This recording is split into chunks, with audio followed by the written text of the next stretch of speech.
విశాఖపట్నం పరవాడ తాడి గ్రామంలో మరోసారి ఉద్రిక్తత చోటు చేసుకుంది. 50 ఎకరాల్లో ఫార్మా వ్యర్థాలు నిల్వ కోసం ల్యాండ్ ఫిల్ నిర్మాణానికి రామ్కి యాజమాన్యం ప్రతిపాదన చేసింది. ఈ ప్రాజెక్టు కోసం పరవాడ మండలం తహసీల్దార్ ఆఫీస్ దగ్గర జాయింట్ కలెక్టర్ ఆధ్వర్యంలో ప్రజాభిప్రాయ సేకరణ చేపట్టారు. దీంతో గ్రామస్తులు ప్రజాభిప్రాయ సేకరణ అడ్డుకున్నారు. కాలుష్యంతో ఇప్పటికే ఇబ్బందులు పడుతున్నామని గ్రామస్తులు ఆందోళన వ్యక్తం చేస్తున్నారు. ఇక దీనిపై మరింత సమాచారం మా ప్రతినిధి విశాఖ అనురాధ అందిస్తారు. పరవాడ ప్రాంతంలో ఉన్న తాడి గ్రామానికి సంబంధించి మరోసారి ఉద్రిక్తత వాతావరణం నెలకొంది. ఎందుకనంటే ఇక్కడ ఈ ప్రజలందరూ కూడా అంటే తాడి గ్రామంలో ఉన్న ప్రజలందరూ కూడా కాలుష్య భారాన్ని పడుతున్నాము, మా గ్రామాన్ని తరలించండి అని దశాబ్ద కాలంగా వీళ్ళంతా కూడా వేడుకుంటున్న పరిస్థితి. ప్రభుత్వాలు మారుతున్నాయి కానీ ఆ గ్రామం తరలింపు మీద మాత్రం ఏమాత్రం చర్యలు జరగటం లేదు. ఇంత ఇబ్బందుల్లో ఉన్న ఈ గ్రామంతో మరొకసారి మళ్ళీ ఫార్మా వ్యర్థాల ల్యాండ్ ఫిల్లింగ్ ప్రాజెక్ట్ని ఒకసారి వైసీపీ ప్రభుత్వం పెట్టబోతుంది. ఈ ప్రాజెక్ట్ని తప్పనిసరిగా మేమందరమే అడ్డుకొని తీరుతామని చెప్పేసి ఇక్కడ గ్రామస్తులు అంటున్నారు. ఈ రోజు దానికి సంబంధించి ప్రజా అభిప్రాయ సేకరణ ఇక్కడ జరుగుతుంది. ప్రస్తుతం నాతో ఈ గ్రామానికి చెందిన పెద్దలు వ్యక్తులు చాలా మంది మనతో ఉన్నారు. గ్రామస్తులు ఒకసారి అసలు ఈ గ్రామానికి సంబంధించి వాళ్ళు ఏం డిమాండ్ చేస్తున్నారు అడిగి తెలుసుకునే ప్రయత్నం చేద్దాం. చాలా సార్లు మీరు గతంలో ఈ గ్రామం తరలింపు మీద పోరాటాలు చేశారు. అలాగే ఈ గ్రామం ప్రజలందరూ కూడా కాలుష్యంతో ఇబ్బందులు పడుతున్న పరిస్థితిని ప్రభుత్వాల దృష్టికి తీసుకెళ్లారు. మరి ఇప్పుడు ఈ ప్రాజెక్టుతో ఇంకా ఎలాంటి ఇబ్బందులు వచ్చే అవకాశం ఉంది?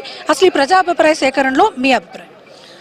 అసలు ముందు మూలాలకు పోతే ఆ వేళ రాజశేఖర గారు ముఖ్యమంత్రి ఉన్నప్పుడు జగన్మోహన్ రెడ్డి గారు కేవలం ఆయన జేబులు నింపుకోవడం కోసం ఆ వేళ రామ్కి ఇచ్చిన గ్రీన్ బెల్ట్ ఏముందో దాన్ని 250 మీటర్ల నుంచి 50 మీటర్లు కుదించి తాడి గ్రామానికి అన్యాయం చేసి మా ప్రాంతం మొత్తాన్ని కాలుష్య బాధలు పెట్టేసి ఆయన జేబులు నింపుకొని సాక్షిపత్రి పెట్టుకున్న జగన్మోహన్ రెడ్డి గారు ఇవాళ ముఖ్యమంత్రి అవడం వల్ల వచ్చిన బాధలు ఇవన్నీ. ఈవేళ మెల్లి ఆయన జేబులు నింపుకోవడం కోసం మరింత అన్యాయం చేస్తూ మా ప్రాంతాన్ని మొత్తాన్ని ఆయన కబందస్తాలో పెట్టుకొని మమ్మల్ని అందరినీ చంపేసే ప్రయత్నం చేస్తాడు జగన్మోహన్ రెడ్డి. ఇదైతే ప్రభుత్వ హత్య కింద నేను భావిస్తున్నాను. ఈవేళ ఇంకొక 50 ఎకరాలు కానీ ల్యాండ్ ఫిల్లింగ్ ఇచ్చేస్తే మా ప్రాంతంలో మేము బతకక్కర్లేదు, నీళ్ళు తాగక్కర్లేదు, మేము ఉండాల్సిన ప్రయత్నం మా ఫ్యూచర్ జనరేషన్ వచ్చే పరిస్థితి కూడా ఉండదు. కాబట్టి ఇది చాలా ఇబ్బంది పరిస్థితి. ఇప్పుడు కాలుష్య నియంత్రణ మండలి ఇచ్చిన సర్వేస్లో కూడా ఈ ప్రాంతం నివాసయోగ్యం కాదు, ఈ ప్రాంతం అంతా కూడా పొల్యూషన్ అయిపోయింది అన్నది గతం నుంచి కూడా రిపోర్ట్స్ వస్తూనే ఉన్నాయి. అయినప్పటికీ కూడా గతంలో సీఎం వచ్చి తను ప్రమాణ స్వీకారం సమయంలో కూడా వారం రోజుల్లో ఈ గ్రామాన్ని తరలిస్తాను అని చెప్పి ఒక హామీ ఈ గ్రామ ప్రజలకు ఇచ్చి వెళ్ళడం జరిగింది. కానీ ఆ ప్రక్రియ జరగలేదు. కానీ మేము 50 కోట్లు పైబడి తరలింపు ప్రక్రియ కోసం బడ్జెట్ ఎలికేషన్స్ చేశామని చెప్పేసి చెప్పడం జరిగింది. సో ఇవన్నీ ఏమంటారు? అసలు మీరు ప్రధానమైన డిమాండ్ ఏం చెప్పారు? మరి 2019 ఎన్నికలకు ముందే తాడి తరలింపుకు జీవో ఇవ్వడం జరిగింది. ఆవేళ నారా చంద్రబాబు గారు వీళ్ళ పెద్ద మనసుతో జీవో ఇచ్చారు, ల్యాండ్ చూపించారు. ఆవేళ కలెక్టర్ ప్రవీణ్ కుమార్ గారు సత్యమూర్తి గారి ప్రయత్నంతో ల్యాండ్ ఎలికేట్ చేయడం జరిగింది. ఎవరు పెళ్ళైన పిల్లలకి ఎలా ఇవ్వాలి, పెళ్లి కాని పిల్లలకి ఎలా ఇవ్వాలి, మగపిల్లలకి ఎలా ఇవ్వాలి, ఆడపిల్లలకి ఎలా ఇవ్వాలి, ఆడపడుచుకి ఎలా ఇవ్వాలని చెప్పి క్లియర్గా రాసి లబ్ధిదారుల పేర్లు కూడా ఫైనలైజ్ చేయడం జరిగింది. అలా గ్రామది అయిపోయింది. ఆర్ఎంపీ డిపార్ట్మెంట్ వాళ్ళు స్ట్రక్చర్కి ఎంత డబ్బులు ఇవ్వాలో, ఇళ్ళకి ఎంత కష్టానికి ఎంత ఇవ్వాలో, అవి సెంట్రల్ గవర్నమెంట్ స్కీమ్లో ప్రతి ఒక్కరికి స్కీమ్ కూడా ఇచ్చేలా, ఇల్లు కూడా స్కీమ్ ఇచ్చేలా కూడా అవి అన్ని రెడీ అయిపోయి ఉన్నాయి.